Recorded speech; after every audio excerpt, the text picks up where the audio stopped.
Hey there, I saw recently that George Takei has, in June, a new graphic novel coming out.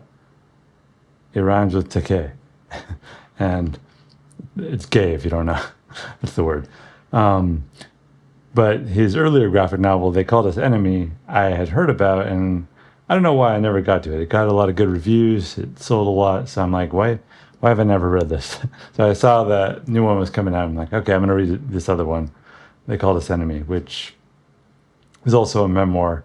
Uh, and he's kind of credited as the author, but I think these other people, who are their names?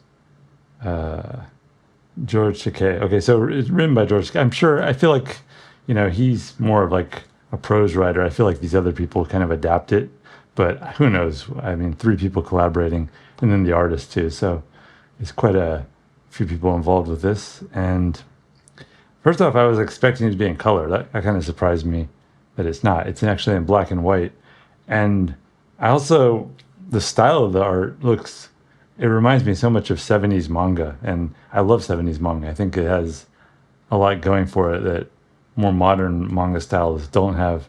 So I really appreciated this art style. I thought it was cool. And yeah, so it begins with the order in the 1940s, yeah, early 40s, during World War II, after the Japanese had bombed Pearl Harbor, of Japanese Americans being placed in internment camps.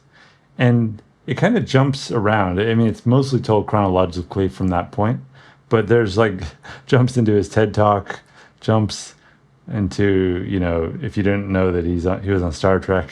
I don't know. I guess that's possible. I guess, kids, if they're, reading this in school or something, they may have no idea that the old Star Trek, they may know the newer Star Trek or something, but maybe not the older Star Trek. I don't know. But anyways, it does jump around a little, and then it returns to, they're in Los Angeles in the early 40s. His family has two siblings, and I wasn't, I kind of had an idea of what the narrative arc might be with this, and I wasn't expecting too many surprises, although I did learn some things that I didn't realize I didn't realize that they were taken so far from their home. They were taken originally from California to Arkansas, and then they're moved again later in the war back to California, in Northern California. So, but also this part about where they asked them to sign this order, not an order, like a thing saying that they're loyal to the United States, and there's like all these decisions that are made about people that renounce their citizenship, and then trying to, after the war, to kind of change that again. So I did learn some things, but I think I would have liked it a little. I mean, I liked the book overall, but I think I could have liked it even more if, one, the narrative had been more chronological, but also there's like this, there's all this narration text, after the fact, of George Takei now narrating it.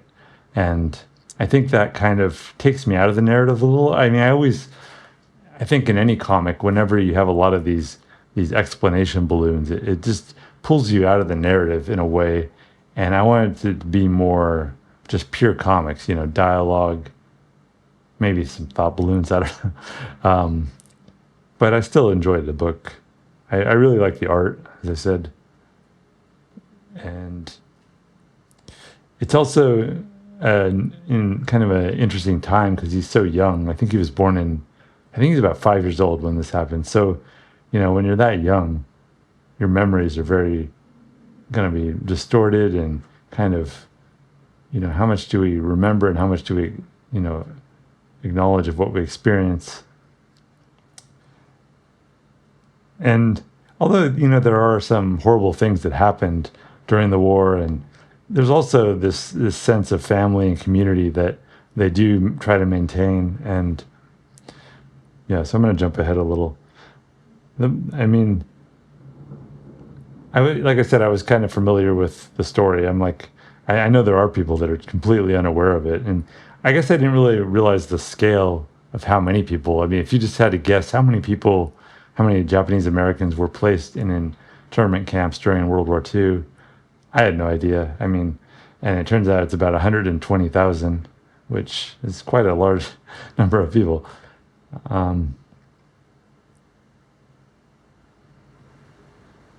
yeah, so the father's an interesting character because later on, when George Takei is like in college and I guess, or like in the '60s, he's like getting started with acting and trying to get more politically involved. So he's like kind of critical of like, how did your, how did you, like he's asking his father, how did you, why didn't you protest more the being taken to the camps? And he's like, father's like, well, I had a family to defend.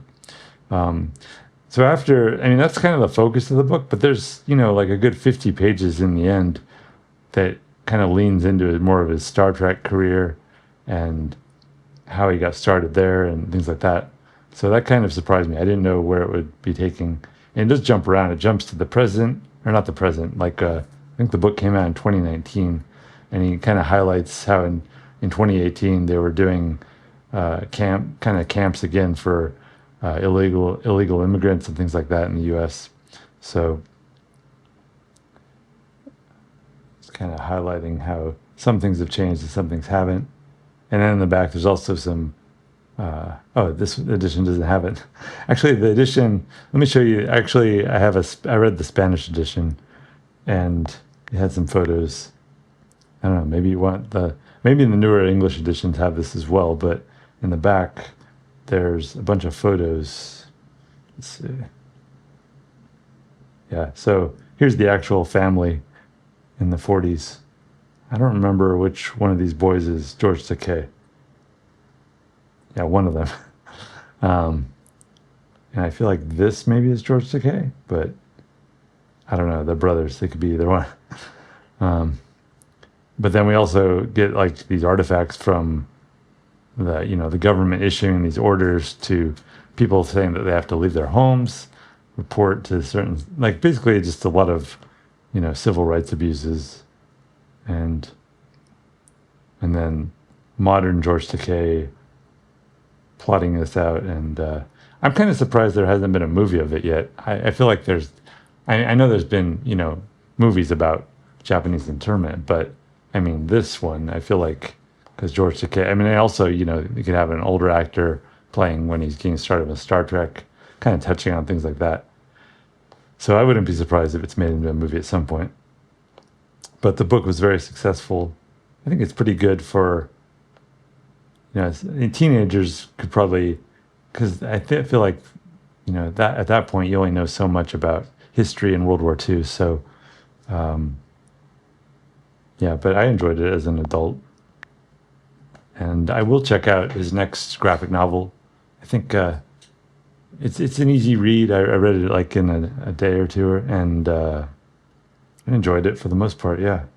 I think, like I said, I would have done it a little different, or I would have liked it less captions and just more pure story. But I still enjoyed it. So, yeah, if you like history, if you like Star Trek, things like that, check it out. They Called Us Enemy by George Takei and these guys.